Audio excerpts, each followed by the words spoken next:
ನಾನು doctor K Siddu ಮಾತಾಡೋದು ಸ್ನೇಹಿತರೆ ಸುಮಾರು ದಿನದಿಂದ ನಾನು ಯಾವ ವಿಡಿಯೋ ಮಾಡಿರಲಿಲ್ಲ.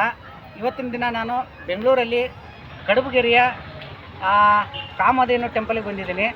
ಇಲ್ಲಿ ಕೂಡ ನಮ್ಮ ಥರನೇ ಒಬ್ಬರು ಕಲಾವಿದರು ಕೂಡ ಇಲ್ಲಿದ್ದಾರೆ. ಅವ್ರನ್ನೂ ಕೂಡ ನಾನು ಮಾತಾಡಿಸ್ತೀನಿ. ಯಾಕಂದರೆ ನಿಮಗೆ ಸುಮಾರು ಕಡೆ ನೀವು ಇವ್ರನ್ನೆಲ್ಲ ಅಬ್ಸರ್ವ್ ಮಾಡಿದ್ದೀರಾ. ಎಲ್ಲ ಸೋಷಿಯಲ್ ಮೀಡ್ಯಾದಲ್ಲಿ ಯೂಟ್ಯೂಬ್ ಆಗಲಿ, ಇನ್ಸ್ಟಾಗ್ರಾಮ್ ಆಗಲಿ, ಫೇಸ್ಬುಕ್ ಆಗಲಿ ಎಲ್ಲ ಕಡೆಗೂ ಕೂಡ ಇವ್ರ ಹಾಡುಗಳನ್ನು ಕೇಳಿದ್ದೀರಾ.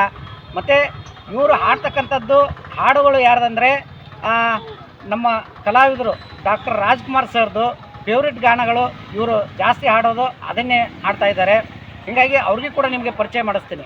ಯಾಕಂದರೆ ನಾನು ಇತ್ತಿತ್ತಲಾಗಿ ಹೇಳ್ಬೇಕಂದ್ರೆ ಸ್ನೇಹಿತರೆ, ಎಷ್ಟೋ ಜನ ಏನೇನೋ ಅಥವಾ ಸರಿಗಮ ಅಂತಕ್ಕಂಥದ್ದು ಬರದೇ ಇರೋರು ಕೂಡ ಸರಿಗಮಕ್ಕೆ ಹೋಗಿರ್ತಾರೆ. ಆ ಒಂದು ಉದ್ದೇಶಕ್ಕಾಗಿ ಈ ಕಲಾವಿದರ ಬಗ್ಗೆ ನಿಮಗೆ ಒಂದು ಸ್ವಲ್ಪ ನಾನು ಕೇಳ್ಕೊತೀನಿ. ಗುರುಗಳೇ ನಮಸ್ಕಾರ. ನಮಸ್ಕಾರ. ಗುರುಗಳೇ, ತಮ್ಮದು ಊರು? ನಮ್ಮದು ತಾವರೆಕೆರೆ, ಮಾಗಡಿ ರೋಡ್ ತಾವರೆಕೆರೆ. ಮಾಗಡಿ ರೋಡು ತಾವರೆಕೆರೆ. ನೀವು ಸುಮಾರು ಎಷ್ಟು ವರ್ಷದಿಂದ ಇದನ್ನು ನೀವು ಹಾಡ್ತಾ ಇದ್ದೀರಾ? ನಾನು ಸುಮಾರು ಒಂದು 5 ವರ್ಷ ಹುಡುಗನಿಂದ ಸ್ಕೂಲು ಸೇರೋದ್ರಿಂದ ಆಡ್ತಾನೆ ಇದ್ದೀನಿ. ಅದಕ್ಕೆ ಮುಂಚೆನೂ ಆಡ್ತಾ ಇದ್ದೆ. ಸ್ಕೂಲ್ ಟೈಮಲ್ಲೇ ಸ್ವಲ್ಪ ಜಾಸ್ತಿನೇ ಇಂಪ್ರೂವ್ ಆಯಿತು ಅಂದ್ಕೊಂಡು. ಹೌದ್ರಾ? ಓಕೆ. ಈಗ ಗುರುಗಳೇ, ನೀವು ಈಗ ಹಾಡ್ತಿರಲ್ಲ ಹಾಡುಗಳು, ನಿಮ್ಮದು ವಿಶೇಷವಾದಂಥದ್ದು ಅಂದರೆ ನೀವು ಡಾಕ್ಟರ್ ರಾಜ್ಕುಮಾರ್ ಅಪ್ಪಾಜಿ ಅವ್ರದನ್ನೇ ನೀವು ಜಾಸ್ತಿ ಹಾಡ್ತಾ ಇರೋದು. ಡಾಕ್ಟರ್ ರಾಜ್ಕುಮಾರ್ ಜಾಸ್ತಿ.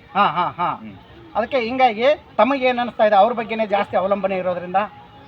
ನಾನು ದೇವ್ರಿದ್ದಾನೆ ಇಲ್ವಾ ಗೊತ್ತಿಲ್ಲ ಸರ್ ನಮಗೆ. ಓಕೆ. ಡಾಕ್ಟರ್ ರಾಜ್ಕುಮಾರ್ ದೇವ್ರನ್ನ ಅಂತ ನಂಬಿದ್ದೀವಿ ನಾವು. Okay okay. ಆರ್ಯದ ದೈವ ಅಂತ ನಾವು ಪೂಜಿಸ್ತಾ ಇದ್ದೀವಿ. ಓಕೆ. ಸೊ ಅವರಿಂದ ಅವ್ರ ಸಿನಿಮಾಯಿಂದ ನಾವು ಎಷ್ಟೋ ಕಲ್ತಿದ್ದೀವಿ. ಓಕೆ. ಅವ್ರ ಹಾಡುಗಳಿಂದ ಎಷ್ಟೋ ಕಲ್ತಿದ್ದೀವಿ. ಸೊ ಯಾವ ರೀತಿ ಅನ್ನ ಯಾವ ರೀತಿ ಊಟ ಮಾಡಬೇಕು, ಚೆಲ್ಲಬಾರ್ದು, ಯಾವ ರೀತಿ ಅವರು ಎಲ್ಲ ಇದು ಮಾಡ್ತಾಯಿದ್ರು, ಅದೇ ಥರ ನಾವು ಕೂಡ ಅನುಸರಿಸ್ತಾ ಇದ್ವಿ. Okay okay. ಅಂದರೆ ನಿಮಗೆ ಈಗ ನಾವು ಕಣ್ಣಿಗೆ ಕಾಣದೇ ಇರೋ ದೇವರು ಅಂತಂದರೆ ನಿಮಗೆ ಡಾಕ್ಟರ್ ರಾಜ್ಕುಮಾರ್ ಅಪ್ಪಾಜಿ ಅವರು ಆ ರೂಪದಲ್ಲಿ ನಿಮಗೆ ಈ ಒಂದು ಹಾಡದ ಮುಖಾಂತರ ತಮ್ಮಲ್ಲಿ ನೆನೆಸ್ಕೊಂಡಿದ್ದಾರಂತ ಹೇಳ್ತಾ ಇರೋದು. ಹೌದು ಸರ್, ಅವರೇ ರಾಘವೇಂದ್ರ ಸ್ವಾಮಿ ರೂಪ, ದತ್ತಾತ್ರೇಯ. Okay okay. ಪ್ರತಿ ರೂಪದಲ್ಲಿ ಅವರೇ ಈಗ. Okay okay. ಸ್ನೇಹಿತರೆ, ಈಗ ನಾವಾದರೂ ಕೂಡ ಅಷ್ಟೇ ಡಾಕ್ಟರ್ ರಾಜ್ಕುಮಾರ್ ಅಪ್ಪಾಜಿ ಅವರು ನಮ್ಮನ್ನು ಬಿಟ್ಟು ಅಗಲಿರಬಹುದು.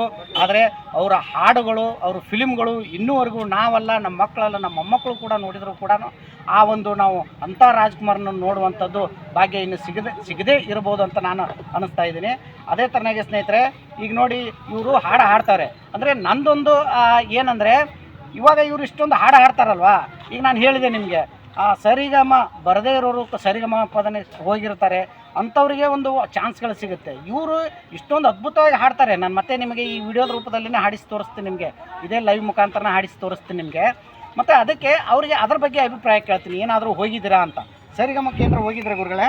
ಸರ್ 2018ಇಂದನೂ ಪ್ರಯತ್ನ ಪಡ್ತಾನೆ ಇದ್ದೀನಿ ಮರಳಿ ಯತ್ನ ಮಾಡೋಂತ. ಓಕೆ. 2 ರೌಂಡ್ ಆಡ್ತಾರೆ ಸರ್.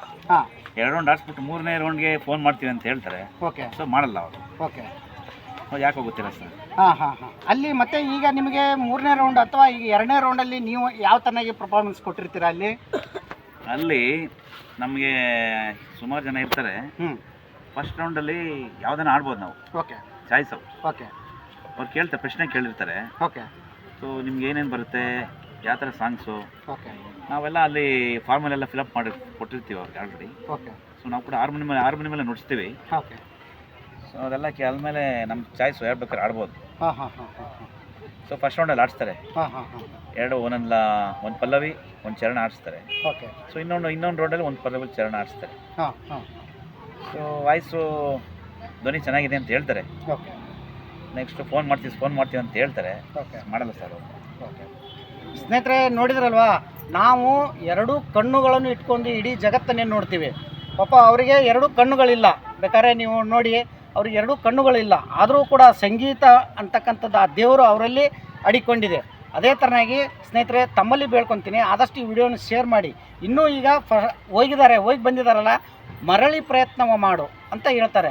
ಆ ಥರನಾಗಿ ಅವರು ಮತ್ತೆ ಇನ್ನೂ ಚಾನ್ಸ್ಗಳು ಸಿಗಲಿ, ಮತ್ತು ಇದಕ್ಕೆ ಹೋಗಲಿ ಅಂತ ನಾವೆಲ್ಲರೂ ಹಾರೈಸೋಣ.